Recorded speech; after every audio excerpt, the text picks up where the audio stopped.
ils ont créé un programme qui s'appelle Éco-entrepreneur.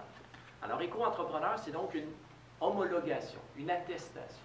Alors, moi, à Montréal, ma job à temps plein, c'est pas en cravate, c'est vraiment cap d'acier. Je suis entrepreneur général, certifié éco-entrepreneur.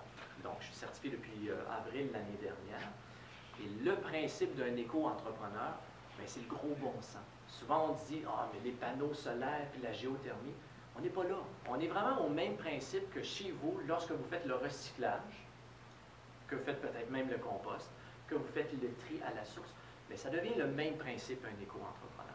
Donc, lorsque je parle à la clientèle qui est entrepreneur, c'est tout simplement d'être logique au niveau de la gestion, de la déconstruction, si vous faites de la rénovation ou des matériaux, et ensuite au niveau de la qualité des produits que vous allez utiliser.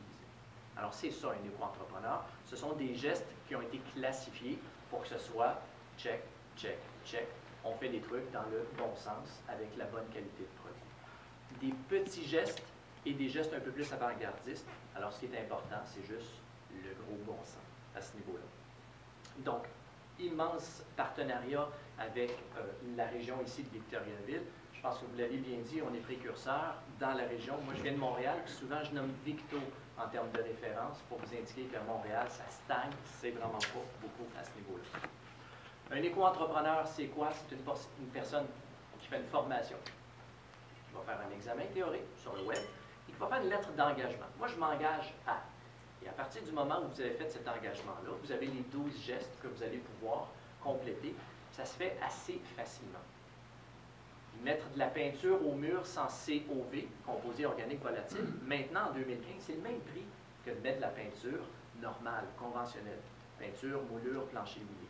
Donc, il y a plein de petits gestes là qui ont un impact significatif sur la qualité de la santé, qualité du produit, pour le même prix.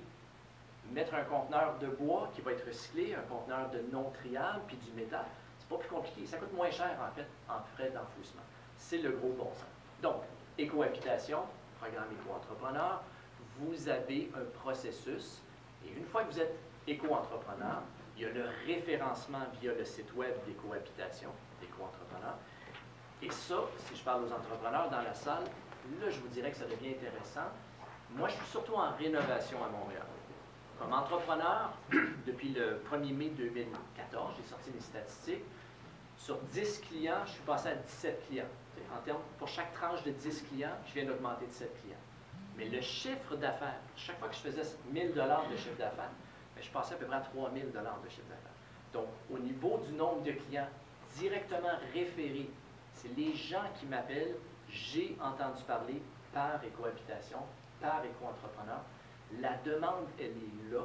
Maintenant, reste à voir, vous, comme entrepreneur, est-ce que vous voulez juste embarquer dans le gros bon sens? Moi, je pense que c'est un processus qui est simple. Si vous survivez à la CCQ, vous allez survivre sans problème, évidemment, avec le processus de éco-entrepreneur.